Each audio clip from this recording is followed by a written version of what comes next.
सभी साथियों को नमस्कार। आज के इस वीडियो में हम बात करेंगे रेलवे ग्रुप डी एग्ज़ाम 2026 के लिए इम्पोर्टेंट क्वेश्चनों के बारे में।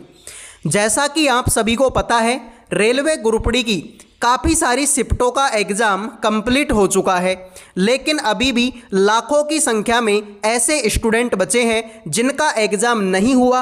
आने वाले दिनों में जैसे कि किसी का एग्ज़ाम 13 तारीख को होगा, किसी का 14 तारीख को होगा, किसी का 17 तारीख को, किसी का 18 तारीख को और किसी का आगे आने वाले दिनों में होगा। तो जिनका भी एग्ज़ाम अभी तक नहीं हुआ है, मेरे इस वीडियो को लास्ट तक देख लेना।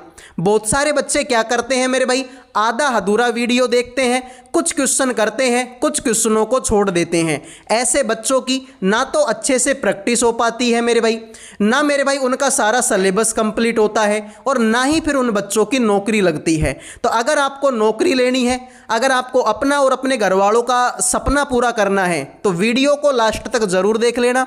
काफ़ी सारे बेहतरीन क्वेश्चन करवाऊंगा। तो अब मेरे भाई फटाफट से वीडियो को लाइक कर दो, चैनल को सब्सक्राइब कर दो और मेरे भाई सवालों को देखो। पहला सवाल है, निम्नलिखित विकल्पों में से कौन सा कोशिका अंगक नहीं है? क्या माइटोकॉन्ड्रिया, अंतःद्रव्य जालिका, कोशिका द्रव्य या फिर मेरे भाई आपका गाल्जी उपकरण? तो मेरे भाई ध्यान से देखो, मैं तुम्हारे सामने डायग्राम बनाता हूं। देखो यहां पर मैंने एक ये डायग्राम बनाया, इसके बाहर मैंने एक ऐसी एक लेयर और बना दी और यहाँ पर मैंने इसमें कुछ भर दिया। ठीक है मेरे भाई, यहाँ पर मैंने इसमें कुछ क्या कर दिया मेरे भाई, भर दिया। तो ये जो बीचों बीच में है ना, इसको बोलते हैं केंद्रक। इसको क्या बोलते हैं मेरे भाई, केंद्रक बोलते हैं। इसको मेरे भाई क्या बोलते हैं, कोशिका झिल्ली बोलते हैं। इसको झिल्ली बोलते हैं भाई, ठीक है, आउटर लेयर को। और मेरे भाई इसमें ये जो भरा है ना, मैंने ये भरा है, ठीक है भाई, मैंने इसमें कुछ ना कुछ भर दिया। अब मैंने ये जो भरा है इसको बोलते हैं मेरे भाई आपका कोशिका द्रव्य। क्या बोलते हैं मेरे भाई, इसको कोशिका द्रव्य बोलते हैं। अब तुमसे बोला कि इनमें से कौन सा कोशिका अंगक नहीं है, अंग नहीं है, तो कोशिका द्रव्य कोई अंग नहीं है। जिन्होंने आंसर दे दिया सी, उनके मजे, बाकी सभी का गलत हो गया। भाई माइटोकॉन्ड्रिया का सभी को पता है कि कोशिका का पावर हाउस कहते हैं। ठीक है भाई, कोई आपसे बोले कि बताओ कोशिका का पावर हाउस किसे कहते हैं? माइटोकॉन्ड्रिया को।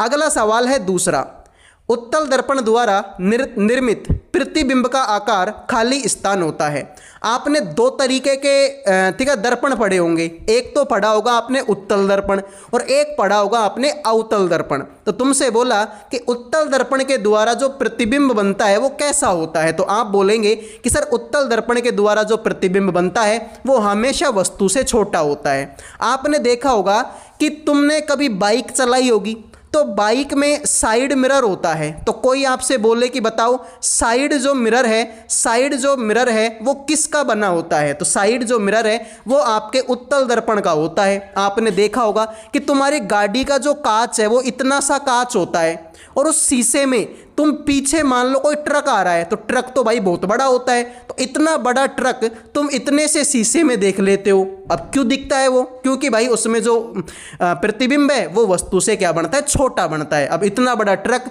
इतने से शीशे में तुम देख लेते हो, इसका मतलब उसके द्वारा जो प्रतिबिंब बनता है वो वस्तु से छोटा होता है। वस्तु से छोटा भी होता है, आभासी भी होता है और मेरे भाई सीधा भी होता है। ठीक है, उत्तल दर्पण के द्वारा जो प्रतिबिंब बनता है वो छोटा बनता है, आभासी बनता है और सीधा बनता है। तीनों चीज याद रखना। तीसरा सवाल है मेरे भाई, निम्नलिखित में से किसमें शाखित श्रृंखला हाइड्रोकार्बन होता है? बताइए मेरे भाई, शाखित श्रृंखला हाइड्रोकार्बन इनमें से किसमें होता है? क्या मेरे भाई आपके प्रोपेन में होता है, एथेन में, ब्यूटेन में या फिर आपका आइसोब्यूटेन में? तो आप बोलेंगे कि सर शाखित श्रृंखला किस में होती है? आपके आइसोब्यूटेन में होती है। आपको आइसोब्यूटेन का फॉर्मूला पता होगा, CH3CH ब्रैकेट में मेरे भाई फिर से आपका CH3 आएगा और फिर आपका आएगा CH3। ये आइसोब्यूटेन का फॉर्मूला है। तो ये मेरे भाई आपका क्या होता है, शाखित श्रृंखला वाला होता है। वीडियो में आगे बढ़ने से पहले जो भी स्टूडेंट रेलवे ग्रुप डी की तैयारी कर रहे हैं, जिनका एग्ज़ाम अभी तक नहीं हुआ, आने वाले दिनों में जिन भी बच्चों का एग्ज़ाम है, उन सभी के लिए करंट अफेयर का, जीके का, रीजनिंग का और मैथ का चारों के चारों सब्जेक्टों का PDF तैयार कर दिया मात्र 100 रुपये में। ₹100 में आपको चारों की चारों सब्जेक्टों के इम्पोर्टेंट आपको क्वेश्चन मिलेंगे, साथ में उन क्वेश्चनों के ऑप्शन भी मिलेंगे और फिर उन ऑप्शनों का डिटेल में सॉल्यूशन आपको दिया जाएगा। अगर कोई बच्चा ध्यान से मन लगा के इस पीडीएफ को पढ़ लेता है तो उसका सिलेक्शन पक्का है, क्योंकि मेरे भाई जैसे क्वेश्चन मैं आपको पीडीएफ में दूंगा लगभग वैसे ही क्वेश्चन आपकी एग्जाम में पूछे जाएंगे। तो मात्र ₹100 का पीडीएफ है। जिस भी बच्चे को चाहिए इन नंबरों पे व्हाट्सएप मैसेज करके मात्र ₹100 में चारों सब्जेक्टों का पीडीएफ आप ले सकते हैं। आइए अगले क्वेश्चन पर बढ़ते हैं। तो चौथा सवाल तुम्हारे सामने है कि दाब का एसआई मात्रक क्या होता है। कितने बच्चे बताएंगे दाब का एसआई मात्रक क्या है? तो आप बोलेंगे कि सर इसका जो एसआई मात्रक है वो पास्कल होता है। आपने पढ़ा होगा कि P बराबर होता है F/A। ठीक है मेरे भाई, P बराबर क्या होता है? F/A होता है। ये बात भी आपको याद होना चाहिए। आइए मेरे भाई अगले क्वेश्चन पर बढ़ते हैं। 5वें नंबर का सवाल है, 5 किलोग्राम द्रव्यमान का एक पिंड आरंभ में विराम अवस्था में है, यानी कि जो इसका प्रारंभिक वेग है ना वो 0 है मेरे भाई। इस पर 4 सेकंड लिखो इसको, ठीक है। इसमें 4 सेकंड तक 20 न्यूटन का एक नियत बल कार्य करता है। तो पिंड का अंतिम वेग बताओ क्या होगा। अब मेरे भाई आपने वो फॉर्मूला खूब पढ़ा होगा। फॉर्मूला होता है कि V बराबर में होता है, V बराबर होगा U प्लस में AT होगा। तो मेरे भाई अब V तो आपको निकालना है, U होता है प्रारंभिक वेग। अब प्रारंभिक वेग तो 0 है भाई, विराम अवस्था में है, विराम अवस्था का मतलब 0 है, तो ये 0 लिख देंगे प्लस में A।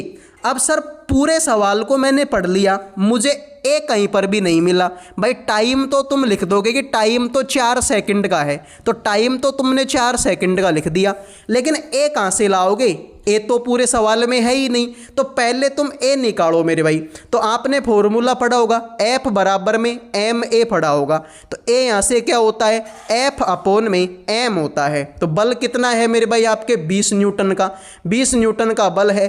m मतलब द्रव्यमान कितना है? 5 किलो का। तो 5 का भाग देंगे, 5 चौका 20, यानी ए बराबर में कितना होगा? 4 होगा। तो ए की जगह पे अब तुम क्या लिख दो? 4 लिख दो। तो v बराबर होगा 4 × 4 16। यही तुम्हारे सवाल का राइट आंसर हो जाएगा। आइए भाई अगले क्वेश्चन पर बढ़ते हैं, देखते हैं अगला सवाल क्या होगा। तुमसे बोला कि नामकरण में पूर्व लगन या अनुलगन के साथ मूल संशोधन किसका सूचक है?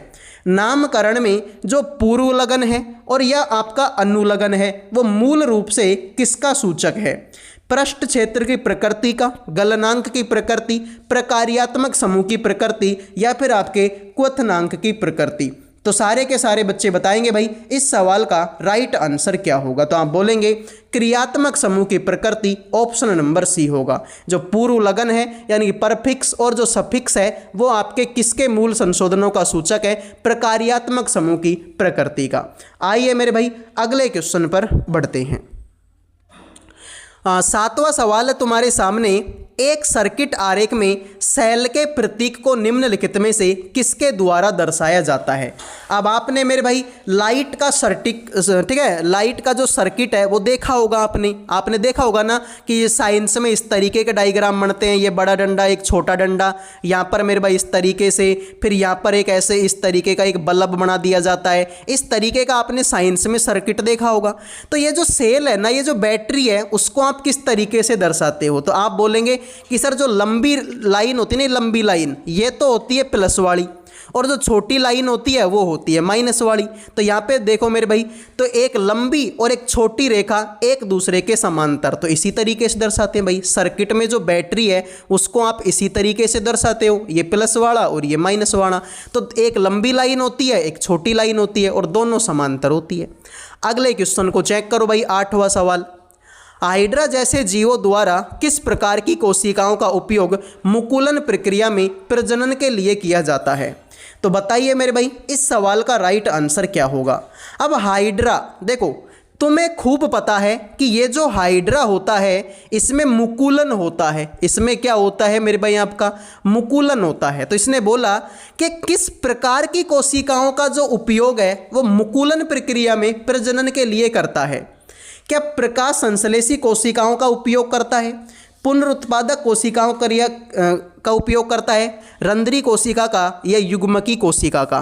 तो सभी बच्चे बताएंगे मेरे भाई इस सवाल का राइट आंसर क्या होगा। तो देखते हैं आप में से कितने बच्चे इस प्यारे से सवाल का आंसर करेंगे, फटाफट कमेंट कर दीजिए। तो आप बोलेंगे कि सर राइट आंसर होगा पुनरुत्पादक कोशिकाओं का उपयोग करता है। पुनरुत्पादक का मतलब जो दोबारा उत्पादित हो जाए, ठीक है मेरे भाई, जो दोबारा फूटने लग जाए उसी को पुनरुत्पादक कोशिका बोलते हैं। 9वें नंबर का सवाल है, कोशिका के प्रकार और आकृति के संबंध में कौन सा कथन गलत है? कोशिका का प्रकार और उसकी आकृति के संबंध में आपको बताना है कि कौन सा जो है मेरे भाई आपका गलत है। यानी कि जो लाल रक्त कोशिका है वो डिस्क रूपी होती है जिनमें एक केंद्रीय गर्त होता है। दूसरा बोला कि जो तंत्रिका कोशिका है लंबी और शाखित रूप में होती है।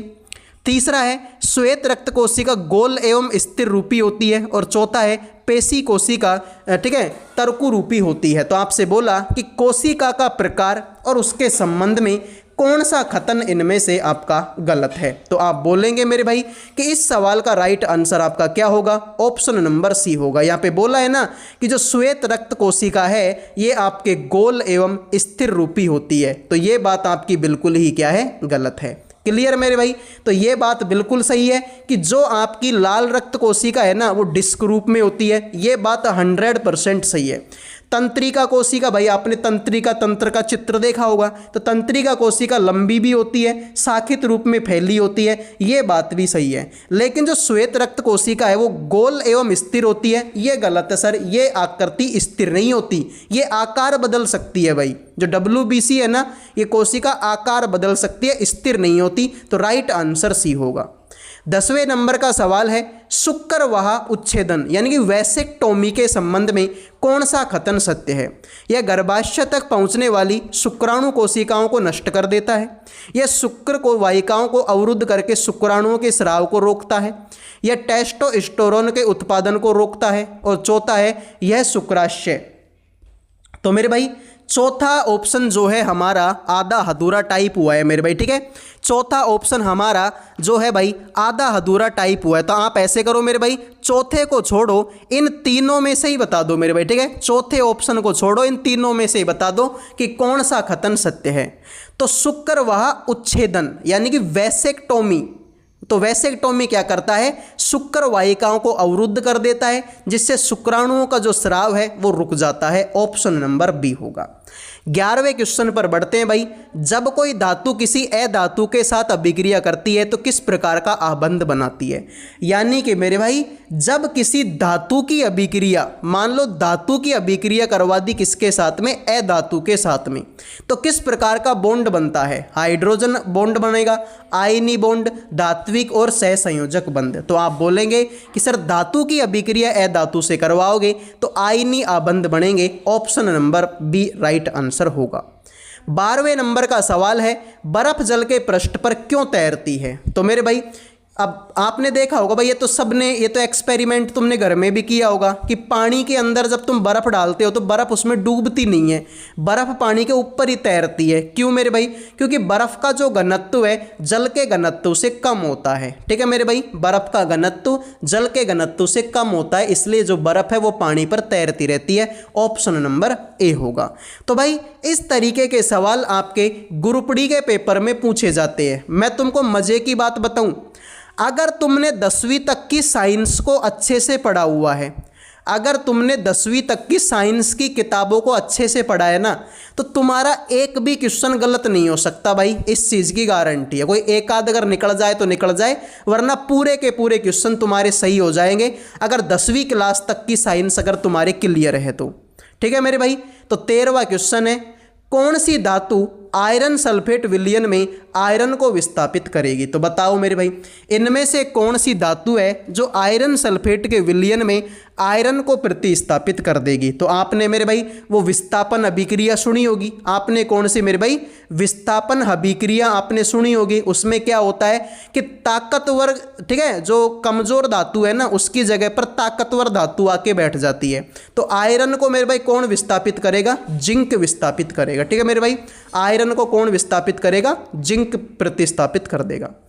14 नंबर का सवाल है, जब मुंह का पीएच स्तर खाली स्थान से नीचे चला जाता है तो दांतों का इनेमल खराब होने लगता है। तो मेरे भाई बताओ, दांतों का जो इनेमल है वो कब खराब होने लगता है? तो आप बोलेंगे कि सर जब दांतों का जो पीएच मान है वो 5.5 से नीचे चला जाए। ठीक है भाई, पीएच स्केल के बारे में मैंने तुम्हें कल भी बताया था कि ये तुम्हारा एक पीएच स्केल होता है। यहाँ पे 0 होता है, यहाँ पे 7 होता है और यहाँ पर 14 होता है। तो 0 से 7 के बीच में तुम्हारा अमल होता है, 7 से 14 के बीच में क्षार होता है और जो बीच 7 है वो आपका उदासीन होता है।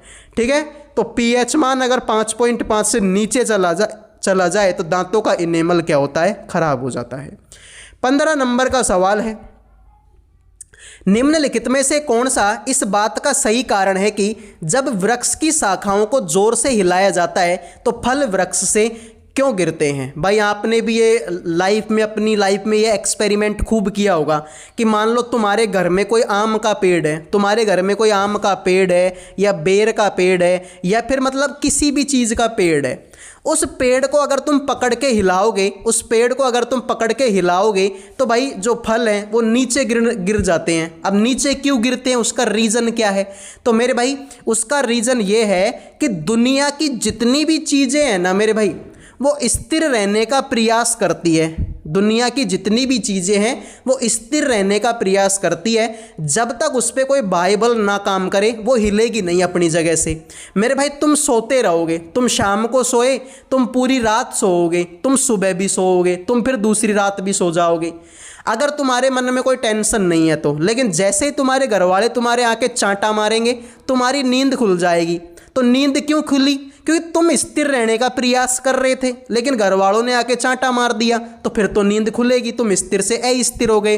तो ऐसा ही मेरे भाई कारण है। ठीक है, तो यहाँ पे मेरे भाई देखो एक कारण लिखा हुआ है कि जो फल है वो जड़त्व के कारण नीचे गिरते हैं। भाई फल जो है भाई स्थिर रहने का प्रयास करते हैं। भाई पेड़ पे लटक रहे हैं तो हमेशा पेड़ पे लटके रहेंगे, लेकिन तुमने जाके उनको हिला दिया तो उनका जड़त्व खराब हो गया। तो जड़त्व के कारण क्या करते हैं, वो नीचे गिर जाते हैं।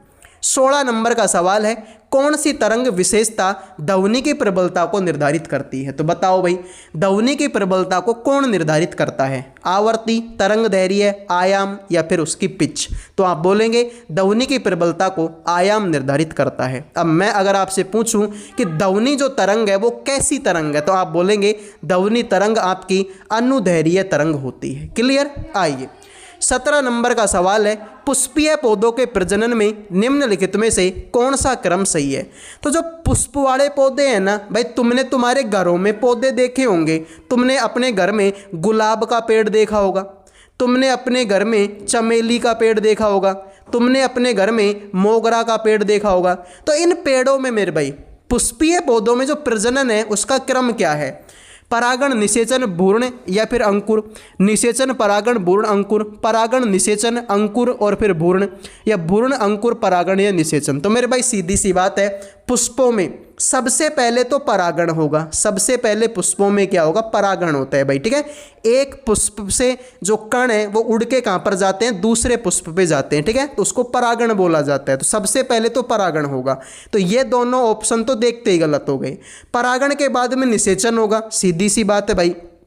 अरे पहले तो देखो ये यहाँ से उड़ के यहाँ जाएगा, अब ये दोनों ये यहाँ से उड़ के यहाँ गया, अब ये दो हो गई, दोनों मिलके कांटेक्ट करेंगे तो पहले परागण हो गया, उसके बाद में क्या करेंगे? निषेचन करेंगे। निषेचन करने के बाद में भ्रूण बनेगा, उसके बाद में अंकुरण होगा। तो right answer option number A है। तो जिन्होंने ए आंसर दे दिया उनके मजे हैं, बाकी सभी का सवाल गलत हो गए। अरे सिंपल सी बात है भाई। ठीक है, पहले मान लो, ठीक है, इसको पौधों में छोड़ो, आदमियों में देख लो। पहले लड़का लड़की मिलेगा तो यानी कि पहले परागण होगा, फिर मिलेंगे, मिलने के बाद में कांटेक्ट होगा। ठीक है भाई, कांटेक्ट होने के बाद में भ्रूण होगा और भ्रूण के बाद में ही तो बच्चा बनता है। तो सेम है भाई, परागण होगा, निषेचन होगा, फिर भ्रूण बनेगा और फिर अंकुरण होगा। तो राइट आंसर ऑप्शन ए है। 18 नंबर का सवाल है, जब प्रतिरोधकों को श्रेणी क्रम में जोड़ा जाता है तो सभी प्रतिरोधकों में कौन सी राशि समान रहती है?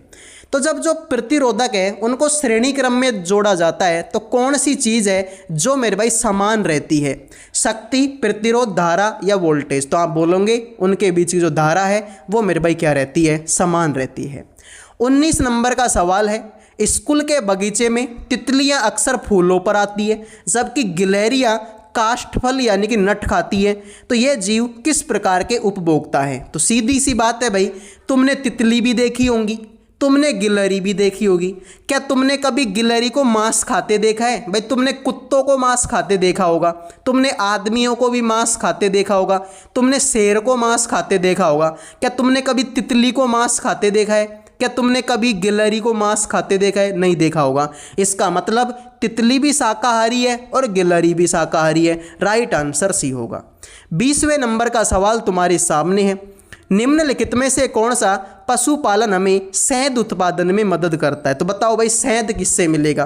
क्या मछली पालने से तुमको शहद मिलेगा? नहीं मिलेगा। मुर्गी तुमको शहद देगी? नहीं देगी। मवेशी गाय भैंस बकरी तुमको शहद देगी? नहीं देगी। शहद कौन देगा? मधुमक्खी। राइट आंसर ए है। 21 नंबर का सवाल है, किसी पिंड पर कार्य किए जाने के लिए निम्नलिखित में से क्या आवश्यक नहीं है? अगर किसी पिंड पर कार्य करना है तो उसके लिए क्या आवश्यक नहीं है? पिंड को विस्थापित होना होगा, पिंड को एक स्थिर चाल से चलना चाहिए, पिंड पर बल लगाना होगा, बल का एक घटक विस्थापन की दिशा में होना चाहिए। तो बताइए मेरे भाई, राइट आंसर आप लोगों का क्या होगा? तो आपसे बोला गया है मेरे भाई कि किसी भी पिंड पर कार्य करने के लिए क्या आवश्यक नहीं है? तो आप बोलेंगे कि पिंड को एक स्थिर चाल से चलना चाहिए। तो ये जरूरी नहीं है मेरे भाई, ठीक है, कि किसी पिंड पर अगर तुम्हें कार्य करना है तो मेरे भाई वो पिंड एक स्थिर चाल से चलना चाहिए। जरूरी थोड़ी भाई वो चले ही, वो कुछ भी हो सकता है मेरे भाई। मान लो कि तुम्हारे पास में एक पत्थर है, तुम उस पत्थर पे, ठीक है, तुम उस पत्थर पे चोट मार रहे हो, तो चोट मारने से पत्थर चलेगा थोड़ी, पत्थर तो टूट जाएगा। तो जरूरी थोड़ी है वो चलेगा ही, कुछ भी हो सकता है। राइट आंसर बी है। 22 नंबर का सवाल है, निम्नलिखित में से कौन सा अवक्षेपण अभिक्रिया की व्याख्या करता है? तो अब अवक्षेपण क्या होता है मेरे भाई? जिन बच्चों को अवक्षेपण पता है वो 2 सेकंड में सवाल का आंसर कर देंगे। अवक्षेपण का मतलब होता है कि तुमने कोई काम किया और उसके बाद में कुछ बच गया। तुमने कोई काम किया, उसके बाद में कुछ बच गया, तो बची हुई चीज़ ही क्या होती है? अवक्षेप कहलाती है। ठीक है, बची हुई चीज़ ही क्या होती है? अवक्षेप कहलाती है। मान लो कि तुम्हारे पास में गंदा पानी है, तुम्हारे पास में गंदा पानी है, तुम्हारे पास में एक पानी है मेरे भाई, उसमें मिट्टी मिली हुई है। तो मान लो तुम्हारे पास में यहाँ पर एक पानी है, इसमें मिट्टी मिली हुई है। तुम जब इस पानी को छानोगे, तो पानी तो बर्तन में आ जाएगा, लेकिन उसके बाद में मिट्टी बच जाएगी। तो वो मिट्टी क्या है? वो अवक्षेप है। वो मिट्टी क्या है? अवक्षेप है। अब वो अवक्षेप क्यों बचा? क्योंकि वो गुड़ा नहीं है। तो मेरे भाई इस अभिक्रिया में एक अघुलनशील ठोस बनता है। अगर भाई वो पानी में घुल जाता तो पानी के साथ साथ वो भी छन जाता, लेकिन वो छना नहीं है भाई, क्योंकि वो पानी में घुला नहीं है। इसका मतलब वो अवक्षेप बन गया। तो एक अघुलनशील ठोस यहाँ पे बनता है। 23 नंबर का सवाल है, कपड़े धोते समय पानी में वॉशिंग सोडा क्यों मिलाया जाता है? बताओ भाई, कपड़े धोते समय पानी में वॉशिंग सोडा क्यों मिलाया जाता है? तो मेरे भाई कठोर जल को मृदु बनाने के लिए। भाई आपने सुना होगा ना कि कठोर जल होता है, मृदु जल होता है। अब कठोर जल तो क्या होता है मेरे भाई?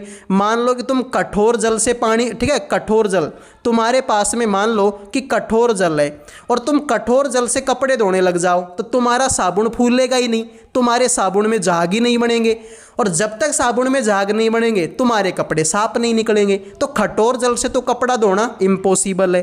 तो कठोर जल को मृदु बनाने के लिए उसमें वॉशिंग सोडा मिला देते हैं। राइट आंसर बी होगा। 24 नंबर का सवाल है मेरे भाई, देखिए, मेरिस्टेमेटिक ऊतकों के बारे में कौन सा कथन गलत है? बताइए भाई, इस सवाल का राइट आंसर क्या होगा? मेरिस्टेमेटिक ऊतकों के बारे में कौन सा कथन गलत है? पौधों में आजीवन वृद्धि को सक्षम बनाना। मेरिस्टेमेटिक ऊतक सक्रिय रूप से विभाजित होने वाली कोशिकाओं के बने होते हैं।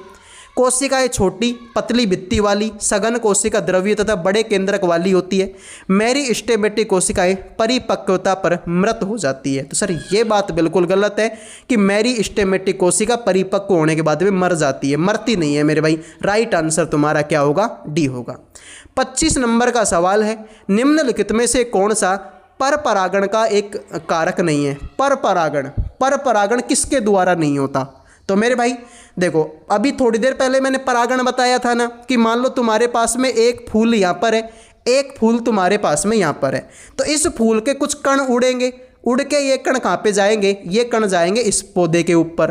तो मेरे भाई क्या बताओ, क्या ये कण पशुओं के द्वारा भी तो जा सकते हैं? बिल्कुल सर जा सकते हैं। मान लो मैं थोड़ी देर के लिए मैं आदमी हूँ, मैं खुद को पशु मानता हूँ, मैंने क्या किया, इस पौधे के इस फूल के हाथ लगा दिया, फिर उसी हाथ से मैंने इस पौधे को छू लिया। भाई इस फूल के मैंने हाथ लगाया तो इस फूल के कुछ कण मेरे हाथों के लगेंगे, मैं उन्हीं हाथों से टच करके इस दूसरे फूल को टच कर दिया तो वो कण इस पौधे पे जाके लग जाएंगे। यानी कि सर आदमियों के द्वारा, पशु के द्वारा तो परागण हो सकता है, हवा के द्वारा मान लो इधर से हवा चली तो इसके कण उड़ के इसके ऊपर जाके गिर जाएंगे, तो सर ऐसा भी हो सकता है। जल के द्वारा भी हो सकता है, लेकिन प्रकाश के द्वारा नहीं हो सकता मेरे भाई। अरे सूर्य के प्रकाश से कैसे कण उड़ेंगे मेरे भाई, कैसे उड़ेंगे, पॉसिबल ही नहीं है, तो गलत हो गया। 26 नंबर का सवाल है सार्वभौमिक, ठीक है, सार्वभौमिक गुरुत्वाकर्षण स्थिरांक जी के बारे में कौन सा कथन सत्य है? तो मेरे भाई जो सार्वभौमिक गुरुत्वाकर्षण स्थिरांक है उसके बारे में जो जी है कि नहीं भाई, उसका बारे में कौन सा कथन सत्य है? तो सार्वभौमिक, तुम्हें हिंदी भी आती है ना तो भी तुम सवाल को कर दोगे। सार्वभौमिक का मतलब होता है जो सब जगह होता है, तुम्हारे घर में भी है, मेरे घर में भी है, सबके घर में है, ठीक है मेरे भाई, सब जगह है। तुम्हारे खेतों में है, मेरे खेतों में है, मेरे मोबाइल में है, तुम्हारे मोबाइल में है, मेरे में भी है, मुझ में भी है, तुम में भी है, तुम्हारी गर्लफ्रेंड में भी है, मतलब सब में है। सार्वभौमिक का मतलब जो सब में हो, तो यह एक सार्वभौमिक स्थिरांक है जो हर जगह समान होता है। राइट आंसर ऑप्शन ए है। क्लियर मेरे भाई? आ जाइए 27 नंबर का सवाल है अवतल दर्पण वास्तविक और उल्टा प्रतिबिंब बना सकता है जब वस्तु को खाली स्थान पर रखा जाए। तो बताइए मेरे भाई इस सवाल का राइट आंसर क्या होगा? जो अवतल दर्पण है ना मेरे भाई, वो वास्तविक और उल्टा प्रतिबिंब बना सकता है। बताओ जब वस्तु को मैं कहाँ पर रखूँ, तो वक्रता केंद्र से दूर अगर मैं वस्तु को रख दूँ तो अवतल दर्पण भी मेरे भाई आपका कैसा प्रतिबिंब बना सकता है? उल्टा प्रतिबिंब बना सकता है और वास्तविक बना सकता है। आइए 28वें नंबर के सवाल पर बढ़ते हैं। प्लास्टर ऑफ पेरिस का रासायनिक सूत्र क्या है? तो सीधी सी बात है मेरे भाई, प्लास्टर ऑफ पेरिस यानी कि POP का रासायनिक सूत्र क्या होता है? CaSO4 डॉट में हाफ H2O। ठीक है मेरे भाई, CaSO4 डॉट में हाफ H2O। 29 नंबर का सवाल है कौन सा तत्व +2 संयोजकता दर्शाता है? तो मेरे भाई +2 संयोजकता कौन दर्शाएगा? Helium, beryllium, hydrogen, lithium. तो ये तो सारी गैस है, राइट आंसर आपका बेरिलियम होगा। 30 नंबर का सवाल तुम्हारे सामने है मेरे भाई, जब बंदूक से गोली चलाई जाती है तो गोली आगे बढ़ने के बावजूद बंदूक में प्रतिक्षेप क्यों होता है? ठीक है मेरे भाई, तो देखिए जब बंदूक से गोली चलाई जाती है भाई, तुमने कभी हो सकता है कि बंदूक से गोली ना चलाई हो, देखो मैंने भी नहीं चलाई, और हो सकता है कि तुमने भी ना चलाई हो, या फिर हो सकता है कि तुमने चलाई हो, लेकिन चलाई हो या नहीं हो फिल्मों में तो ज़रूर देखा होगा। फिल्मों में क्या होता है कि मान लो हीरो के पास में बंदूक है, जब हीरो अगर बंदूक से गोली चलाते हैं, मान लो ये बंदूक है, ठीक है ये बंदूक है, तो गोली अगर इधर को जाती है तो जो बंदूक है वो पीछे की तरफ झटका मारती है, ठीक, गोली इधर को जाएगी लेकिन बंदूक पीछे की तरफ आती है। ऐसा क्यों होता है मेरे भाई? क्योंकि गोली का त्वरण बंदूक के त्वरण से कम होता है, क्योंकि बंदूक गोली को कम बल से आगे धकेलती है, क्योंकि गोली बंदूक पर समान और विपरीत दिशा में बल लगाती है, क्योंकि बंदूक का द्रव्यमान गोली के द्रव्यमान से कम होता है। तो आप बोलेंगे कि राइट आंसर सी होगा, क्योंकि गोली जो है बंदूक पर समान और विपरीत दिशा में बल लगाती है। गोली इधर को गई लेकिन बंदूक पे बल किधर को लगाई? इधर को, तो गोली जाएगी आगे की तरफ, ठीक है, गोली जाएगी गुंडे की तरफ, बंदूक आएगी हीरो की तरफ। ऐसा ही होता है मेरे भाई, तो राइट आंसर आपका सी होगा। ठीक है, अगला क्वेश्चन चेक कर लेते हैं मेरे भाई। ये 31वां सवाल है, इसका आंसर आपको होमवर्क में करना है। ठीक है मेरे भाई, जब ये क्लास खत्म हो जाए, आप ये पूरी क्लास को देख लो, तो होमवर्क में इसका आंसर आपको बताना है। ठीक है भाई, कमेंट में बता देना इस क्वेश्चन का राइट आंसर क्या होगा, ताकि मुझे भी तो पता चले मेरे भाई कि कौन कौन बच्चा है जो इस क्लास को लास्ट तक देख रहा है और कौन कौन बच्चा है जो बीच में छोड़ के भग गया। तो ये थी आज की क्लास, उम्मीद करूँगा पसंद आई होगी। जय हिंद, जय भारत।